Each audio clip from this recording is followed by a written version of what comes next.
গ্রামের নাম সুখনগর। সুখনগর ছিল একটি ছোট সবুজে ঘেরা গ্রাম। চারদিকে ধানক্ষেত আর মাঝখানে একটা ছোট পুকুর। সেখানে থাকতেন প্রায় 50টি পরিবার। গ্রামের মানুষগুলো একে অপরের আপনজনের মতো ছিল। প্রতিদিন সকালে হাঁস মুরগির ডাক আর কৃষকদের মাঠে যাওয়ার শব্দে গ্রাম জেগে উঠত। গ্রামের সবচেয়ে বয়স্ক মানুষ ছিলেন হাশেম চাচা।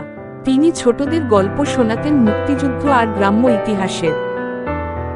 গ্রামের স্কুলে পড়াতেন মিনা আপা। তার পড়ানোর ভঙ্গিতে বাচ্চারা খুব আনন্দ পেত। বিকেলে সবাই ফুটবল খেলত স্কুলের মাঠে। একদিন গ্রামের পাশ দিয়ে বয়ে যাওয়া নদীটা হঠাৎ করে ফুলে ওঠে। বাঁধ ভেঙে পানি ঢুকে পড়ে গ্রামে। সবাই মিলে কাজ করে গ্রামটা রক্ষা করে। এ ঘটনার পর গ্রামবাসীরা আরও ঐক্যবদ্ধ হয়ে ওঠে। সুখনগর এখন শুধু একটা গ্রাম না, একটা পরিবার। এখানে সবাই মিলে হাসে, কাঁদে আর একসাথে বাঁচে। সুখনগরের মতো যদি দেশের প্রতিটি গ্রাম হতো, তাহলে আমাদের দেশটা কত সুন্দর হতো।